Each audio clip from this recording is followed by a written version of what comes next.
नमस्ते दोस्तों। आज सुनिए सुधा जुगरान जी की लिखी हुई कहानी अनाम रिश्ता। सुधा जुगरान जी की कहानियाँ संवेदना और यथार्थ का सुंदर संगम हैं, जिसमें वे जीवन की सच्चाइयों को सरल लेकिन प्रभावशाली ढंग से प्रस्तुत करती हैं। आइए आज सुनते हैं उनकी एक उत्कृष्ट कहानी अनाम रिश्ता, मेरी आवाज़ में। मैं हूँ सीमा सिंह। अश्विनी सामने खड़े उस सुंदर नवयुवक को देखकर सोच रहे थे, इसे कहीं देखा है, लेकिन कहाँ।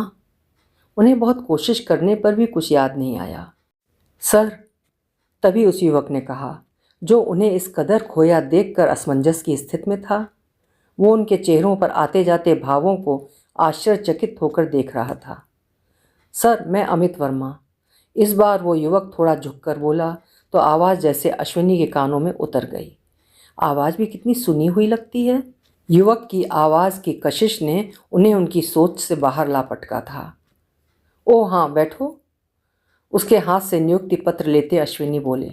उन्हें वर्तमान स्थिति का भान हो आया था। वो ऑफिस में बॉस की कुर्सी पर बैठे थे और सामने खड़े अमित वर्मा की नई नई नियुक्ति हुई थी। कहाँ के रहने वाले हो? वो बातचीत आगे बढ़ाते हुए बोले। जी, लखनऊ का। लखनऊ का?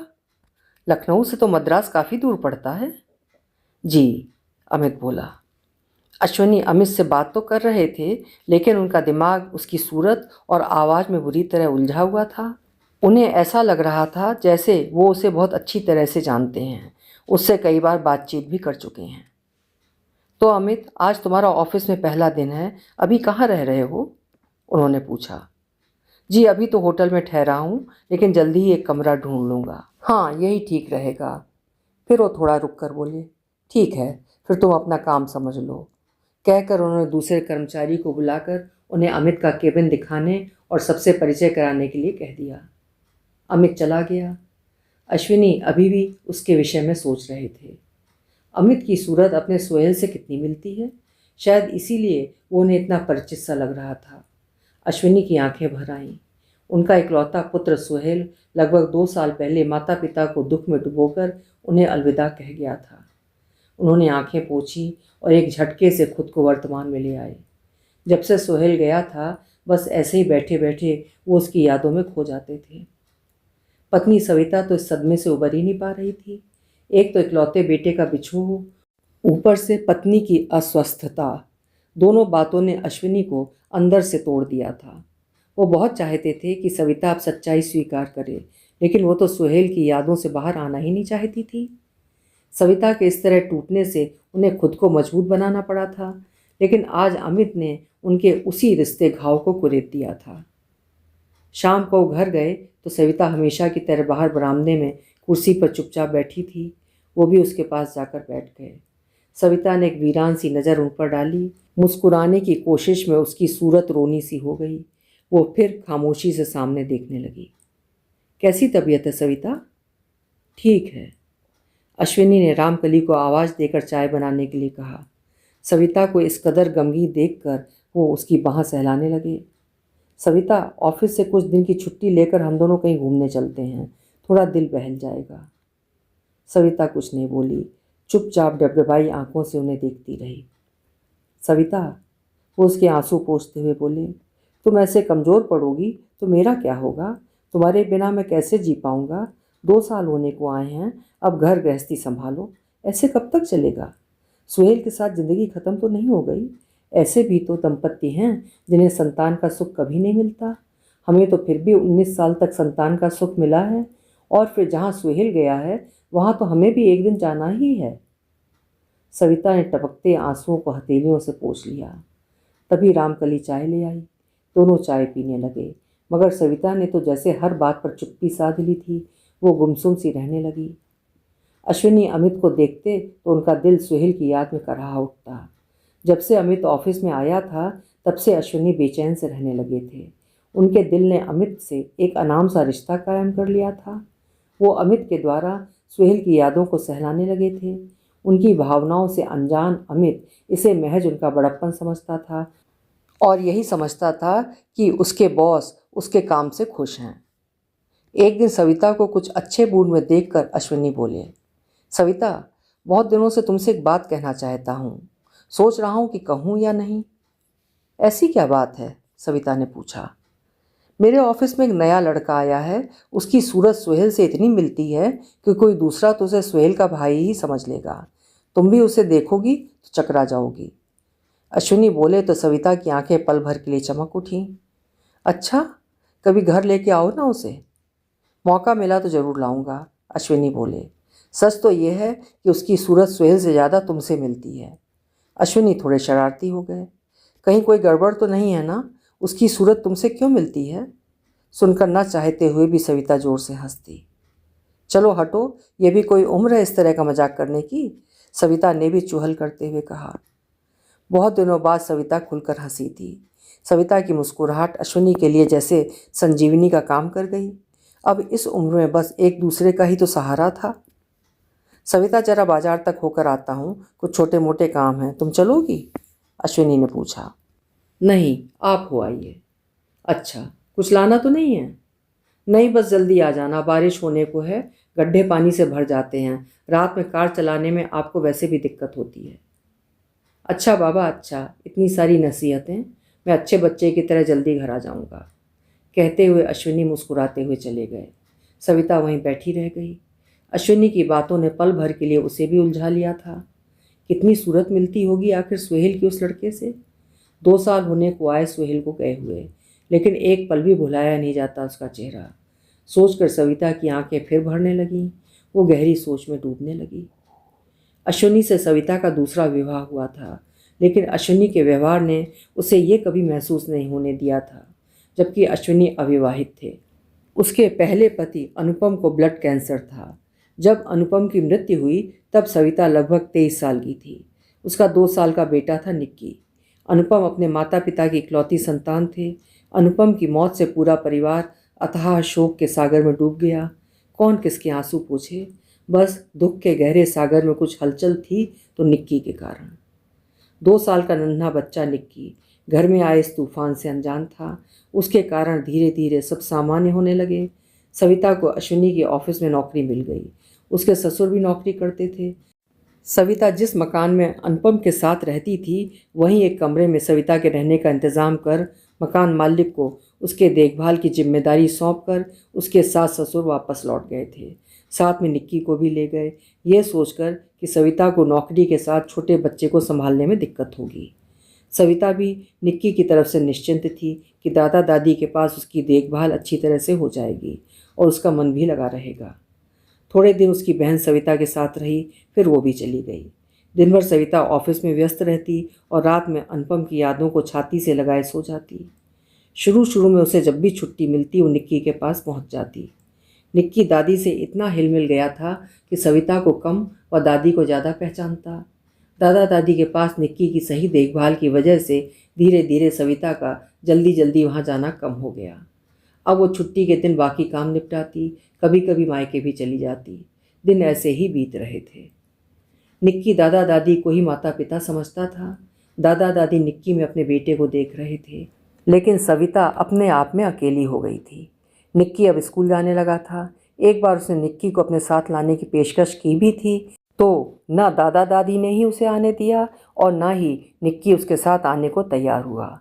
फिर उसने भी सोचा कि ऑफिस की नौकरी में वो 5 बजे घर पहुंचती है, निक्की की देखभाल कैसे कर पाएगी, लिहाजा वो अकेली ही लौट आई। धीरे धीरे समय बीतता जा रहा था। अनुपम को गुजरे 4 साल होने को आए थे। मायके में उसके दूसरे विवाह की बात जोर पकड़ने लगी थी। पहले तो उसने मना किया, लेकिन सबके समझाने पर उसका विरोध कमज़ोर पड़ने लगा, क्योंकि उसके पास जीने का कोई सहारा नहीं था। निक्की को दादा दादी उसके साथ भेजना नहीं चाहते थे।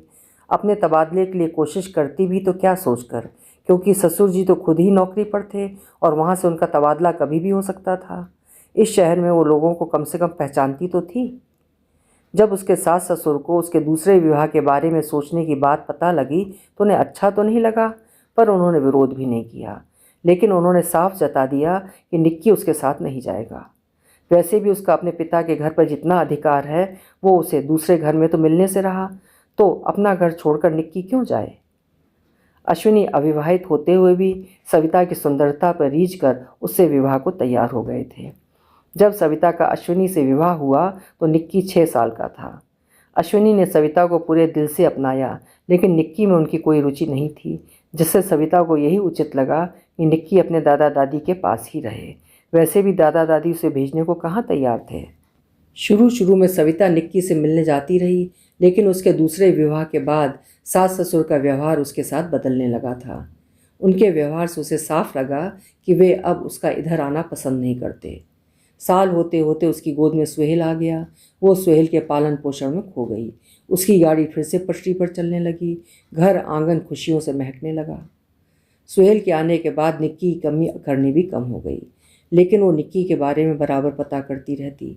एक बार जब वो निक्की से मिलने गई तो उसके ससुर रिटायर हो चुके थे और रिटायर होने के बाद उन्होंने जोधपुर छोड़ दिया था। उनके ऑफिस से पता लगा कि वो लखनऊ चले गए हैं। लखनऊ में कहाँ रह रहे हैं ये पता नहीं लग पाया। एक तो निक्की के प्रति अश्विनी की उदासीनता, दूसरा सास ससुर का उसके प्रति इतना बेगानापन, इन सब बातों ने फिर उसके कदम रोक दिए। उसने निक्की के बारे में सोचना ही छोड़ दिया। उसके सास ससुर ने उसे अपना पता ठिकाना देना भी जरूरी नहीं समझा था। बस उसे यही सोचकर संतोष था कि दादा दादी के पास निक्की की परवरिश अच्छी तरह से हो रही होगी। उसने जब निक्की को आखिरी बार देखा था तब वो 10 वर्ष का था। तब से लगभग 16 साल बीत चुके थे। निक्की की याद उसे कभी कभी बहुत बेचैन कर देती। उससे मिलने को उसका हृदय तड़प उठता था। जब से सुहेल गया था उससे निक्की की याद और ज़्यादा सताने लगी थी। उससे संतान विहीन होने का दुख बर्दाश्त नहीं हो पा रहा था। उसे बार बार यही ख्याल आता कि आज अगर निक्की उसके साथ होता तो वो इतनी अकेली नहीं होती। सोचती निक्की कहीं ना कहीं तो होगा ही, पर पता नहीं निक्की ने उसके प्रति क्या धारणाएं बना रखी हों। उसके मन में माँ की न जाने कैसी छवि हो जो उसे छोड़कर चली गई। बाजार का अपना काम निपटा कर अश्विनी कार में बैठने के लिए कार का दरवाज़ा खोल रहे थे, तभी सामने से अमित आता दिखाई दिया। वो ठिठक कर खड़े हो गए। उसे देखकर उन्हें एक अजीब सी शांति मिलती थी। लगता था जैसे सुहेल मुस्कुराता हुआ सामने खड़ा हो गया हो। अमित की नज़र जैसे ही उन पर पड़ी तो वो उनके पास आकर खड़ा हो गया और बोला, सर आप कैसे हो अमित, किधर जा रहे हो? अश्विनी ने पूछा। कहीं नहीं सर, स्कूटर खराब हो गया था, उसे मैकेनिक को देकर आ रहा हूँ, अमित ने जवाब दिया। अब कहाँ जा रहे हो? चलो छोड़ देता हूँ, अश्विनी बोले। जा तो घर ही रहा हूँ, पर आप क्यों तकलीफ़ करते हैं? मैं कोई सवारी पकड़ कर चला जाऊँगा। अरे इसमें तकलीफ़ कैसी, बॉस तो मैं तुम्हारा ऑफिस में हूँ, यहाँ तो तुम मेरे बेटे जैसे हो, वो स्नेहिल स्वर में बोले। जी सर। उनके चेहरे पर वात्सल्य के भाव देखकर अमित भी पल भर के लिए भावुक हो गया। वो चुपचाप कार में बैठ गया। अश्विनी कार चलाते हुए बातें कर रहे थे। तुम्हारे घर में कौन कौन है अमित? दादा दादी थे। दादाजी की मृत्यु 3 साल पहले हो गई थी। पिछले साल दादी भी नहीं रही। भाई बहन माता पिता वगैरह? अश्विनी ने फिर पूछा। मेरे माता पिता नहीं हैं सर, और मेरे कोई भाई बहन भी नहीं हैं, अमित ने बताया तो उसके स्वर की आर्द्रता अश्विनी के मन को छू गई। ओहो, तुम्हारे माता पिता को क्या हुआ था? पिता को ब्लड कैंसर था, और माँ? कहते कहते वो रुक गया।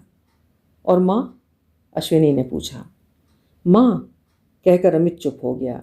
फिर खिड़की से बाहर देखते हुए बोला, उन्होंने दूसरा विवाह कर लिया था, तब मैं लगभग 6 साल का था। अश्विनी का पैर अचानक ब्रेक पर पड़ गया, जिससे कार बीच सड़क पर खड़ी हो गई। पीछे से हॉर्न की आवाज़ें आने लगीं। तुम्हारे पिता का नाम क्या था? अनुपम कुमार सर, अमित ने बताया। तभी एक झटके से अश्विनी ने कार स्टार्ट कर दी। अनुपम कुमार, ये नाम उनके दिमाग को मथ गया था। और दादाजी का? महेंद्र कुमार, अमित ने बताया। फिर बोला, लेकिन आप ये सब क्यों पूछ रहे हैं सर? ऐसे ही, क्योंकि मैं भी लखनऊ में काफ़ी साल रहा था, इसलिए सोचा शायद मैं उन्हें जानता होऊंगा। अमित की सुहेल और सविता से इतनी समानता का रहस्य अब अश्विनी अच्छी तरह समझ गए थे। उनकी आवाज़ व हाव भाव में समानता इसी वजह से थी कि वे दोनों भाई थे और एक ही माँ की संतान थे। एक अनाम सा रिश्ता जो उनके दिल ने अमित के साथ कायम कर लिया था, लगा उस अनाम से रिश्ते को जैसे एक नाम मिल गया हो, पिता पुत्र का। हाँ, अमित इस नाते उसका बेटा ही तो था। यदि उस समय निक्की सविता के साथ आ गया होता तो आज वो उनका बेटा ही तो होता। अश्विनी का मन तड़प उठा। जिस निक्की के प्रति वो उस समय इतने उदासीन हो गए थे कि सविता भी उसे भुलाने को मजबूर हो गई थी, और जिसका अनाधिकार प्रवेश उन्हें अपनी गृहस्थी में नागवार गुजर रहा था, उसी निक्की को अपनाने के लिए उनका मन आज छटपटाने लगा था। कार अमित के घर के सामने रुकी तो उनके दिल में चल रहे झंझावातों से अनजान वो बोला, सर अंदर आइए, खाना तो मैं बाहर ही खाता हूँ, पर चाय कॉफ़ी बना लेता हूँ, मेरे हाथ की कॉफ़ी पी कर जाइए। फिर कभी पी लूँगा, ये मेरा वादा है, काफ़ी देर हो गई है, घर में पत्नी को चिंता हो रही होगी। ठीक है सर, लेकिन वादा पक्का? बिल्कुल पक्का, कहते हुए अश्विनी ने कार आगे बढ़ा दी। अमित सोच रहा था, कितना स्नेह छलकता है इनके चेहरे से, मानो अपनी प्यार भरी नज़रों से मुझे दुलरा रहे हों। मेरे पिता होते तो शायद ऐसे ही होते, इसी उम्र के होते। उसके दिमाग में माँ की बहुत हल्की सी याद थी। जैसे जैसे वो बड़ा हुआ, तब दादा दादी के प्यार के अलावा भी एक कमी महसूस होने लगी उसे, और वो कमी थी माता पिता की। पिता तो दुनिया छोड़ गए थे, लेकिन माँ के होते हुए भी वो अनाथों जैसा ही हो गया था। उसके मन में माँ के प्रति अजीब सी धारणा पैदा हो गई थी, जिसमें माँ के लिए प्यार के साथ साथ नफरत भी शामिल थी। माँ ने अपना विवाह रचाने के लिए उसे छोड़ दिया, आखिर उसका क्या कसूर था? क्या पिता के जाने के बाद माँ भी छोड़कर चली जाती है? क्या माँ ऐसी होती है? दादा दादी से कभी माँ के बारे में ज़्यादा पूछ नहीं पाया, और उन्होंने भी कभी माँ का जिक्र नहीं किया। सविता उन लोगों के लिए एक भूला बिसरा प्रसंग थी, फिर भी माँ की याद, उसकी सूरत उसके दिल में कहीं अंकित थी। माँ का फ़ोटो वो हमेशा अपने पर्स में रखता था। इस उम्र में भी एक मासूम सा ख्याल था कि शायद माँ कहीं मिल जाए। जो उम्र प्रेमिका से मिलन के सपने देखने की थी, उसका अतृप्त हृदय माँ से मिलने का सपना देखा करता। अश्विनी घर पहुँचे तो सविता चिंतित सी बाहर खड़ी उनकी राह देख रही थी। कितनी देर कर दी, कहाँ रह गए थे? सविता ने चिंतित स्वर में पूछा। बस जरा ऐसे ही, वो कार से सामान निकालते हुए बोले। बाजार में अमित मिल गया था, उसका स्कूटर खराब हो गया था, इसलिए उसे छोड़ने घर चला गया था। उसे घर ले आते? अमित का जिक्र आने से सविता के चेहरे पर प्रसन्नता के भाव आ गए। हाँ, जल्दी ही किसी दिन लाऊंगा, आज तो देर हो गई थी, अश्विनी अंदर आते हुए बोले। सविता ने उनके हाथ से कुछ सामान ले लिया और पैकेट खोल खोल कर देखने लगी। क्या क्या ले आए हो? मैं तो सोच रही थी, वो मुस्कुराते हुए बोली, मेरा जन्मदिन आ रहा है, शायद मेरे लिए कोई गिफ्ट लाए होंगे। अश्विनी एकाएक चौंक गए। वो तो भूल ही गए थे 10 दिन बाद सविता का जन्मदिन है। अचानक मन में एक विचार कौंधा तो इस सविता के करीब जाकर बोले, सविता, तुम्हारे जन्मदिन पर इस बार मैं तुम्हें ऐसा तोहफा दूंगा जिसकी तुमने कल्पना भी नहीं की होगी। अच्छा, क्या देने वाले हो, जरा मैं भी तो जानूं? वो चौंक कर बोली। बस यही तो सरप्राइज़ है, वो तो मैं उसी दिन बताऊंगा। तब तो मेरे 10 दिन मुश्किल से कटेंगे। वैसे गहने व साड़ी वगैरह की मुझे बिल्कुल भी ज़रूरत नहीं है, मुझे तो बस आपका अच्छा स्वास्थ्य चाहिए, सविता गंभीर होते हुए बोली। सविता, अश्विनी पीछे से उसे बाहों में भरते हुए बोले, जो तोहफा मैं तुम्हें देने वाला हूँ, तुम्हें उसी की ज़रूरत है। अगले रविवार को अमित चाय पीते हुए अखबार पढ़ रहा था कि तभी दरवाजे पर दस्तक हुई। दरवाज़ा खोलकर देखा तो सामने अश्विनी खड़े थे। सर आप? उनके अचानक आने पर अमित हड़बड़ा गया। हाँ भाई, तुमसे वादा किया था ना कि तुम्हारे हाथ की चाय पीने अवश्य आऊँगा। मैंने कुछ गलत तो नहीं किया ना? अश्विनी बोले। सर आप कैसी बातें कर रहे हैं, मैं तो यही चाहता था, आइए बैठिए। अश्विनी ने बैठते हुए कमरे को एक नज़र भर देखा। उसका कमरा ठीक वैसा ही था जैसा किसी बैचलर का हो सकता था। सर आप बैठिए, मैं 2 मिनट में कॉफ़ी बनाकर लाता हूँ, फिर बैठता हूँ, कहकर अमित कॉफ़ी बनाने चला गया। अश्विनी अखबार उठाकर पढ़ने लगे। थोड़ी देर में अमित कॉफ़ी बनाकर ले आया। लीजिए सर। वो अश्विनी को कॉफ़ी का कप पकड़ाता हुआ बोला, आपके आने से मुझे बहुत अच्छा लग रहा है। सच तो ये है अमित, कप पकड़ते हुए अश्विनी बोले, तुम्हारी सूरत मेरे बेटे सुहेल से बहुत ज़्यादा मिलती है। अच्छा सर, कहाँ है आपका बेटा? वो नहीं रहा, 2 साल पहले कोचिंग से घर लौटते हुए बस से एक्सीडेंट हुआ था, वो आहत मन से बोले। ओहो, अमित भी सुनकर दुखी हो गया। थोड़ी देर बाद बोला, आपके और भी तो बच्चे होंगे सर? नहीं, सुहेल मेरा इकलौता बेटा था, लेकिन तुम्हें देखकर लगता है हमारा दूसरा बेटा भी है। बोलते बोलते अश्विनी की आंखें नम हो गईं। सर, ये तो मेरे लिए बहुत ही प्रसन्नता की बात है, अगर मैं आपको थोड़ी सी भी खुशी दे सकूं। अमित ने भावुक होते हुए कहा और थोड़ी देर के लिए दोनों चुप हो गए।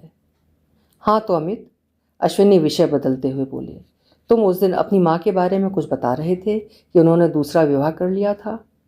जी सर। क्या तुम्हें उनके बारे में कुछ भी मालूम नहीं? मेरा मतलब, तुम्हें उनसे मिलने की इच्छा नहीं होती? अश्विनी ने पूछा। होती तो है सर, लेकिन फिर सोचता हूँ उस माँ से क्या मिलना जिन्होंने अपने सुख के लिए अपनी औलाद को भी छोड़ दिया। माँ को औलाद के लिए अपना सुख त्यागते तो सुना है सर, पर अमित की बात पूरी होने से पहले अश्विनी बोल पड़े। हो सकता है तुम सिक्के का एक ही पहलू देख रहे हो सकता है तुम्हारे दादा दादी ने तुम्हें उनके साथ भेजना ही नहीं चाहा हो, या हो सकता है, अश्विनी थूक निगलते हुए बोले, तुम्हारे दूसरे पिता ने अपने जीवन में तुम्हारी उपस्थिति पसंद न की हो। ऐसी स्थिति में तुम्हारी माँ के पास चारा ही क्या था? उनकी जगह पर खुद को रखकर सोचोगे तो उन्हें आसानी से माफ़ कर पाओगे। अमित ने अश्विनी की बातों का कोई जवाब नहीं दिया। अमित, जिस लड़की ने छोटी उम्र में पति को खो दिया हो, उसके लिए इतना लंबा जीवन अकेले व्यतीत करना आसान नहीं था। तब तुम बच्चे थे, लेकिन आज तो तुम अपनी माँ की स्थिति के बारे में अच्छी तरह से सोच सकते हो। आखिर उनके पास जीने का दूसरा कौन सा सहारा था? क्या तुम विधवा विवाह के पक्षधर नहीं हो? सुनकर अमित सोच में पड़ गया था। वो अश्विनी को देख रहा था। आज अश्विनी ने उसे सिर्फ उसके अपने ख्यालों से हटाकर सिक्के का दूसरा पहलू दिखाया था। माँ के पक्ष में किसी ने पहली बार तर्क किया था। कभी कभी उसे भी लगता था कि माँ ने जो किया वह स्वाभाविक था। वो उसकी अपराधी तो थी, लेकिन इतनी नहीं जितना वो समझता है। फिर दादा दादी के व्यवहार से उसे धीरे धीरे महसूस हो गया था कि उन्होंने उसे माँ के साथ नहीं जाने दिया होगा। इन सब के बाद भी उसे माँ से मिलने की इच्छा तो होती ही थी। माँ के दूसरे विवाह के बाद दादा दादी ने ननिहाल से भी कोई संबंध नहीं रखा था। नाना नानी गुजर गए थे और माँ के भाई बहन के बारे में उसे कोई जानकारी नहीं थी। और दादा दादी के गुजर जाने के बाद माँ से मिलने की धूमिल सी आशा भी खत्म हो गई थी। क्या सोचने लगे? अश्विनी उसका कंधा हिलाते हुए पूछ रहे थे। कुछ नहीं सर। अमित पल भर के लिए उनकी उपस्थिति भूल गया था। वर्तमान में लौटता हुआ बोला, अब इन बातों का क्या फ़ायदा? मैं अब माँ को कहाँ ढूंढ सकता हूँ? इसमें मैं तुम्हारी मदद कर सकता हूँ, अश्विनी ने कहा। कैसे सर? ये तुम मेरे ऊपर छोड़ दो। तुम्हारे पास तुम्हारी माँ का कोई फ़ोटो वगैरह है? अश्विनी ने पूछा। हाँ है सर, कहते हुए अपने पर्स से फ़ोटो निकालकर उसने अश्विनी की तरफ बढ़ा दिया। अश्विनी फ़ोटो देखने लगे। फ़ोटो में 20 साल पहले वाली सविता मुस्कुरा रही थी। अब कोई शक बाकी नहीं रह गया था कि अमित सविता का ही बेटा है। अच्छा अमित, मैं चलता हूँ, वो फ़ोटो वापस करते हुए बोले। अगर मौका मिला तो एक दिन मैं तुम्हें तुम्हारी माँ से अवश्य मिलवाऊंगा। अश्विनी चले गए और अमित देर तक उनकी कही बातें सोचता रहा। आज सविता का जन्मदिन था। अश्विनी ने मन ही मन अमित को सविता से मिलवाने की पूरी योजना बना ली थी। इसी योजना के तहत उन्होंने अमित को अपने घर रात के खाने पर आमंत्रित किया और ऑफिस से सविता को फ़ोन किया। सविता, याद है ना, मैंने तुमसे कहा था कि मैं तुम्हारे जन्मदिन पर तुम्हें एक ख़ास तोहफ़ा देने वाला हूँ? हाँ, कहा तो था, सविता याद करते हुए बोली। तो वो तोहफ़ा मैं तुम्हें आज शाम को दूंगा। तुम बस इतना करो कि रामकली को रोककर बढ़िया सा डिनर तैयार करवा लो। मेरे साथ शाम को एक ख़ास मेहमान खाने पर आने वाला है। कौन आने वाला है? सविता ने उत्सुकता से पूछा। ये भी शाम को ही बताऊंगा, कहकर अश्विनी ने फ़ोन रख दिया। सविता ने सोचा अश्विनी का कोई खास या पुराना दोस्त होगा जो अचानक मिलने आ गया होगा। उसने रामकली को रात के लिए रोक लिया और डिनर की तैयारी करने लगी। डिनर तैयार कर वो स्वयं भी नहाकर तैयार हो गई। तभी कॉल बेल बज उठी। सविता ने जल्दी से दरवाज़ा खोल दिया। सामने अश्विनी खड़े थे। सविता ने अश्विनी को सवालिया नज़रों से देखा, मानो पूछ रही हो, कहाँ है आपका वो खास मेहमान? तभी अश्विनी एक तरफ हट गए और ओट में खड़े अमित को सामने करते हुए बोले, सविता, इनसे मिलो, ये अमित कुमार हैं। अमित को देखकर पल भर के लिए सविता भी चौंक गई। वो मुस्कुराती हुई उसे देख रही थी। उसे लग रहा था जैसे सुहेल आकर सामने खड़ा हो उसके। मैं तो देखते ही समझ गई थी कि अमित है। आपने सही कहा था कि अमित बिल्कुल सुहेल जैसा ही दिखता है। आओ बेटा, अंदर आओ, सविता दरवाजे के सामने से हटती हुई बोली। सविता के कहने से अमित की तंद्रा टूटी। सविता को देखकर वो सोच में पड़ गया था। सविता, खास मेहमान की बात हो गई, अब अपने खास तोहफे के बारे में नहीं पूछोगी? अंदर घुसते हुए अश्विनी बोले। लो, मैं क्या छोटी सी बच्ची हूँ जो आपके आते ही तोहफे के लिए मचलने लगूँ? अंदर तो आइए पहले। लेकिन मुझे तो तोहफा देने की जल्दी है, अमित की बाँह पकड़कर उसके सामने करते हुए अश्विनी बोले। ये रहा तुम्हारा तोहफा, तुम्हारा बेटा निक्की। निक्की? अचंभित सी सविता अश्विनी को देखने लगी। हाँ सविता, ये तुम्हारा निक्की है, अनुपम और तुम्हारा निक्की, महेंद्र कुमार का पोता। मुझे ये बात कुछ दिन पहले ही पता चली। कहते हुए वो अमित की तरफ मुखातिब हुए, जो अभी भी आश्चर्यचकित हो सविता को देख रहा था। अमित, ये तुम्हारी माँ है सविता, माँ के पैर नहीं छुओगे? अमित के चेहरे पर अभी उलझन वाले भाव थे। माँ, वो होठों ही होठों में बुदबुदाया। वर्षों से जमा हुआ लावा हृदय से बाहर निकलने को व्याकुल था। उसे अश्विनी के कहने पर विश्वास नहीं हो रहा था, लेकिन सविता की सूरत उसके पर्स में रखी तस्वीर से मेल खा रही थी और अश्विनी की बात की पुष्टि कर रही थी। उसने आगे बढ़कर सविता के पैर छू लिए। सविता अभी भी फटी फटी आंखों से अश्विनी को देखे जा रही थी, जैसे विश्वास कर लेना चाहती हो कि अश्विनी कहीं मजाक तो नहीं कर रहे, लेकिन वो गंभीर थे। सविता ने अपने पैरों में झुके हुए अमित को आशीर्वाद देते हुए बड़े प्यार से उठाया और उसके चेहरे को दोनों हाथों के बीच लेकर उसके चेहरे की एक एक रेखाओं को पढ़ने लगी। हाँ, ये निक्की ही है, मेरा निक्की, उसके हृदय ने गवाही दी। उसने अमित को छाती से लगा लिया और फूट फूट कर रोने लगी। सविता अमित को प्यार कर रही थी और रोए जा रही थी, जैसे वर्षों का प्यार उसे पल भर में दे देना चाहती हो। सविता के कंधे से लगा अमित भी अपनी आंखों में उमड़ रहे आंसुओं को न रोक पाया था। थोड़ी देर तक दोनों वैसे ही लिपटे रहे। अश्विनी भावुक हृदय लिए माँ बेटे के मिलन के इस अद्भुत दृश्य को देख रहे थे।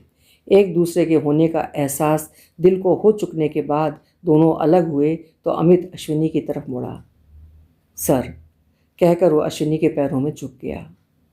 पापा कहो बेटा, भरलाई आवाज़ में अश्विनी बोले। पापा, कहकर अमित अश्विनी से लिपट गया। अश्विनी ने कसकर उसे अपनी बाहों में भींच लिया, जैसे सुहेल को गले लगा रहे हों। उस अनाम रिश्ते को आज नाम मिल गया था।